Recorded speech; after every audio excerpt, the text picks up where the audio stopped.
El TPP aprobado ya en el Senado mexicano, el Tratado de Libre Comercio con Europa, ya con un anuncio de acuerdo en principio, y el TLC con Estados Unidos y Canadá, el más importante de todos. Se supone que en un par de días, en 5 o 6 días a más tardar, estaría anunciándose ya un principio de acuerdo. Es decir, hay una ruta de renegociación de la vida comercial mexicana con el resto del mundo. Y esto sucede en medio de una campaña presidencial. No me parece casual.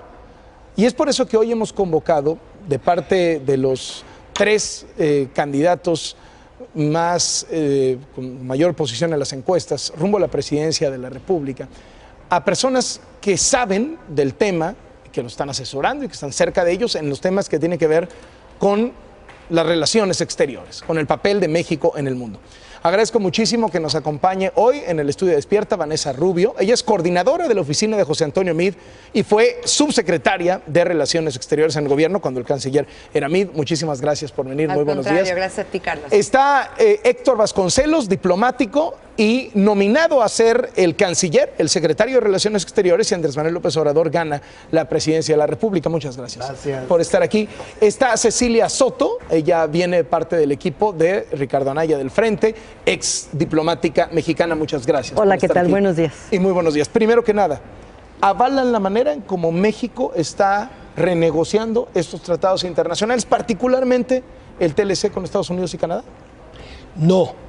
Yo creo que debimos haber esperado hasta que haya un nuevo gobierno como resultado de las elecciones del próximo 1 de julio, porque quien resulte vencedor de las próximas elecciones tendrá la credibilidad y la legitimidad necesarias para encabezar una renegociación tan importante. Ahora, por otra parte, pues no está seguro que vaya a haber una renegociación en los próximos días, ¿no? Ahora, de cara a que esto está sucediendo, si llegase a confirmarse, ¿estaría planteando el equipo de López Obrador que si ganan las elecciones se retirarían de este TLC o obligarían a otra renegociación? No, yo creo que habría que ver cuál es el texto del nuevo tratado renegociado, y si no tiene ninguna cuestión lesiva para la soberanía nacional o para los intereses de México, entonces seguiríamos con él. De otra manera, sí pediríamos pues continuar negociando determinados aspectos. Cecilia Soto, ¿cómo lo ven?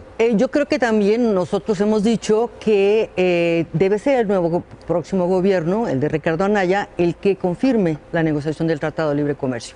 No es un asunto de que sea ilegítimo o no ilegítimo. Ahorita es un gobierno legítimo el que está trabajando. El tema es que nosotros no sabemos a fondo qué es lo que se está negociando. Es decir, se va a aprobar o no la cláusula esta sunset, que me parece muy buena para los matrimonios, pero malo para un tratado de libre comercio. ¿Qué va a pasar con el tema de contenido nacional? Hay muchos temas. Generalmente estamos viendo, por ejemplo, empresarios que se están manifestando, por ejemplo, contra el etiquetado que se va a incluir.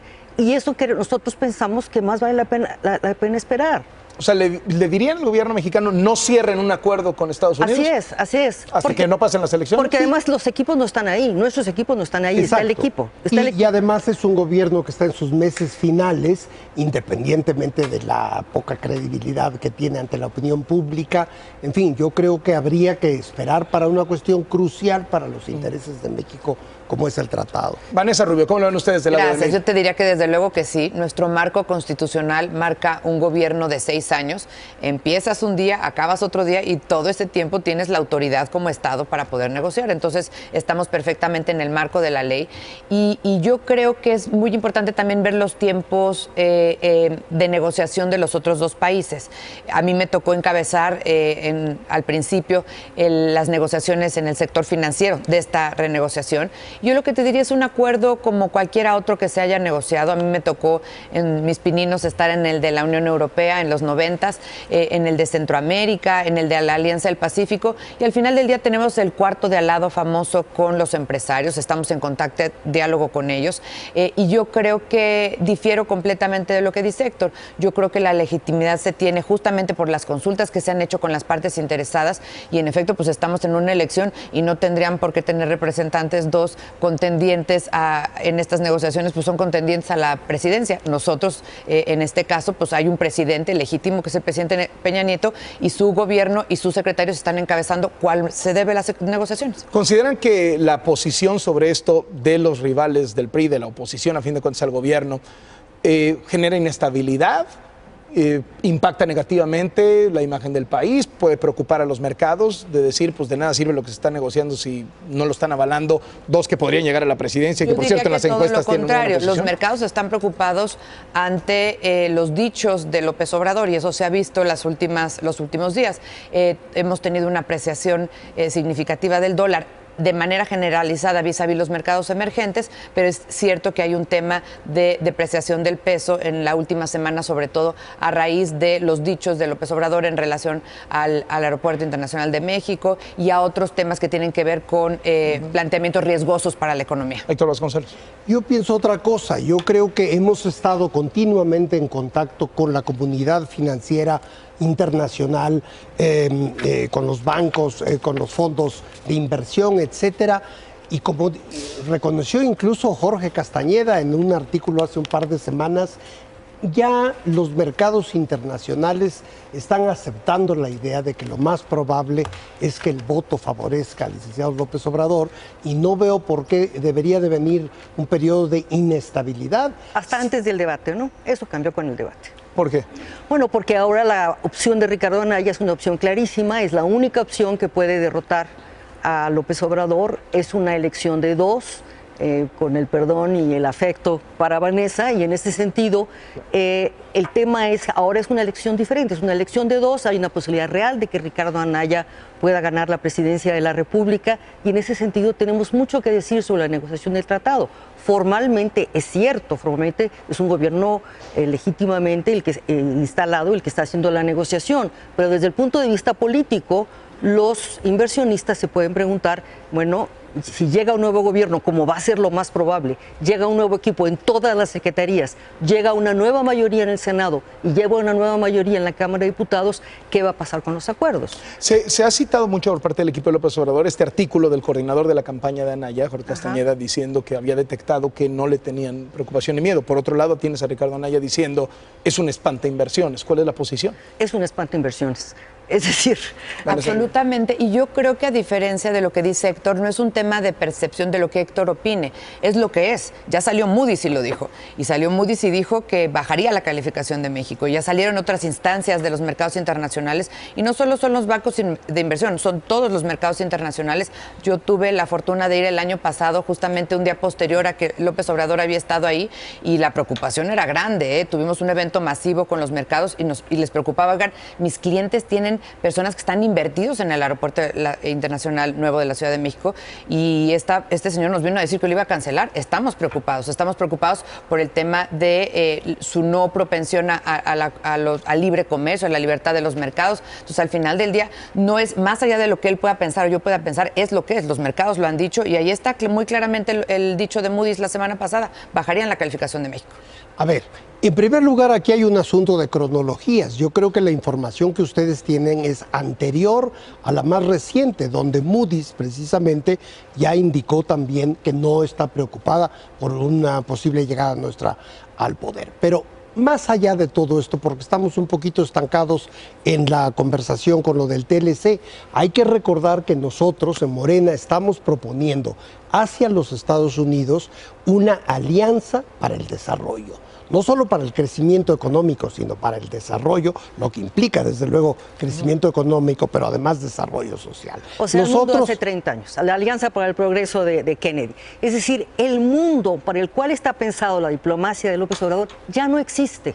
Ya no existe el mundo de soberanías nacionales, estados nacionales, autodeterminación de los pueblos, ya no existe. Es un mundo donde hay naciones, en donde hay organizaciones internacionales, en donde hay organizaciones ilegítimas como terrorismo, hackers. Es otra definición, es una soberanía nacional que no puede ser definida como se define el proyecto de López Obrador. Entonces, doña Cecilia, si le entiendo bien, usted acaba de afirmar que ya no existen las soberanías, que ya no existen las naciones. Que hay una redefinición. ¿Es esa la posición de ustedes? No, muy estimado Héctor.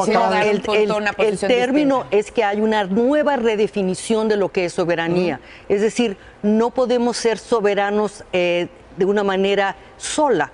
si cambia el clima, principios si de la hay política migrantes. exterior sin duda se respetan, autodeterminación, soberanía, pero simplemente yo creo que hay un alto grado de pragmatismo que tiene que ver con las nuevas realidades internacionales, la globalización, la interdependencia, el que México pueda defender las mejores causas a nivel internacional, como las causas de las mujeres, de la diferencia de ingresos que hay entre mujeres y hombres, del medio ambiente, del cambio climático, del desarrollo económico. Entonces yo creo que sí puedes tú defender tus principios constitucionales, pero al mismo tiempo tener una política exterior pragmática que lo que defiende es que México tiene pertenencias múltiples. Eso lo hemos destacado mucho en la campaña de José Antonio Meade. México centroamericano, México norteamericano, México latinoamericano, caribeño, pero también con vínculos con Europa, Asia y el Pacífico. A ver, ¿cómo tratarían con Donald Trump si llegan al poder?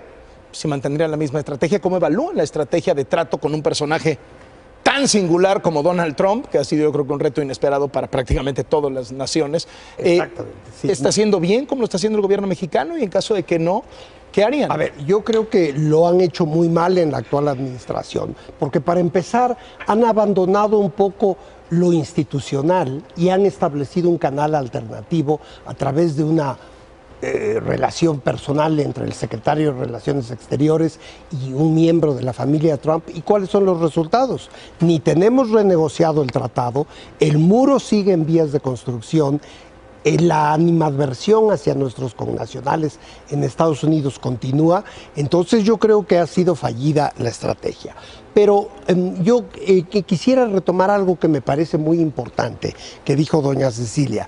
En efecto, yo creo que a estas alturas, a principios del siglo XXI, tenemos que redefinir el concepto de soberanía e incluso de interés nacional. Y para nosotros lo que corresponde al interés nacional ante el mundo es que México sea un país estable, con mayor crecimiento económico, con menor desigualdad, sin corrupción, con vigencia del Estado de Derecho. Esos son los elementos que aumentarán el peso específico de México en el concierto de las naciones desde nuestro punto de vista. Bueno, El tema Trump. México es un país transfronterizo, es decir, no acaba en la frontera norte, acaba en donde está el último mexicano, en los Estados Unidos. Entonces, el tema de la relación con Trump, bueno, formalmente se establecerá de presidente a presidente, canciller a canciller, pero el tema fundamental es multiplicar la presencia de México en los Estados Unidos a través de empoderar a las comunidades migrantes. Por ejemplo, el Frente por México tenemos 7 candidatos migrantes a legisladores federales. Yo reconozco que Morena también tiene un candidato migrante, solamente que de calidad diferente, Napoleón Gómez Ada, ¿no? Gómez Urrutia. Perdón, Gómez Urrutia, que quién sabe si tome posesión, porque como no hay fuero, si es que lo aprueba el Senado, pues no sé si se atreva a tomar posesión. Entonces, lo primero es vamos a empoderar a las comunidades migrantes, vamos a aumentar el presupuesto para el trabajo consular en los Estados Unidos. Hay una comunidad de actores, la iniciativa privada, las organizaciones no gubernamentales, el trabajo ambiental. Tenemos un presidente que está en contra del Acuerdo de París, en el caso de Trump, pero tenemos una serie de organizaciones no gubernamentales. ¿Ha lidiado bien el gobierno mexicano actual con Trump? Claro que no, se puso de tapete y estamos...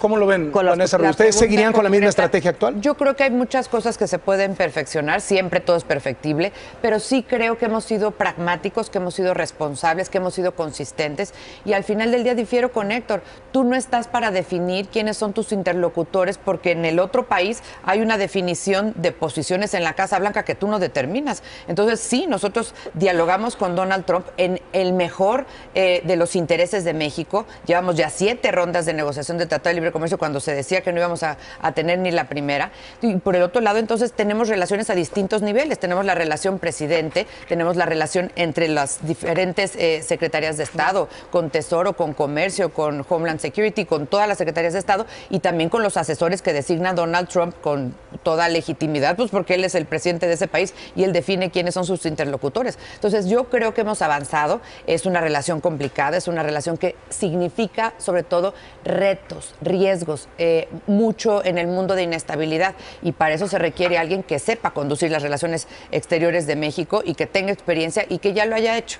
Quiero darte un ejemplo Una importante. última ronda. Bueno, un ejemplo importante. ¿Qué es lo que dijo el Senado? El Senado le dijo al presidente Peña Nieto, tenemos que dar a sentir qué es lo que pasa cuando se afecta a México, ¿no? Bueno, Estados Unidos ya lo hizo con nosotros. Estados Unidos nos negó la información sobre el caso de Iguales, los desaparecidos, los 43 desaparecidos, cuando ellos tenían más de 1,000 conversaciones, emails del cártel en Chicago, en el peor momento del gobierno de México, y no las compartió. ¿Por qué no las compartió? Bueno, usó una arma para decir, esto es mi moneda de cambio, para cambiar la relación. Y bueno, las armas se usan. Lo que no se hizo fue interrumpir la cooperación, que era lo que pedía el Senado. Nosotros no hemos hecho eso. Nosotros seguimos, no hay más que declaraciones, palabritas al respecto. Ahora, el artículo 1 de la Constitución plantea que toda persona tiene derechos humanos. No es la Constitución la que se los otorga, sino los tiene inherentemente. ¿Qué pasa entonces con los centroamericanos? Los centroamericanos, cuando pasan por nuestro territorio, deben tener los mismos derechos humanos que todos los demás mexicanos. Un poco lo que están diciendo ustedes es que México se está volviendo la policía de Trump. No, no se está volviendo. Somos la policía de Trump en la frontera. No, una última participación. Yo creo que Cecilia, y con el respeto que le tengo, conoce algunas partes de Sudamérica y ha hecho algo de política exterior, pero yo conozco bien la frontera sur. José Antonio Meade dedicó mucho tiempo a la atención de la crisis de menores migrantes no acompañados.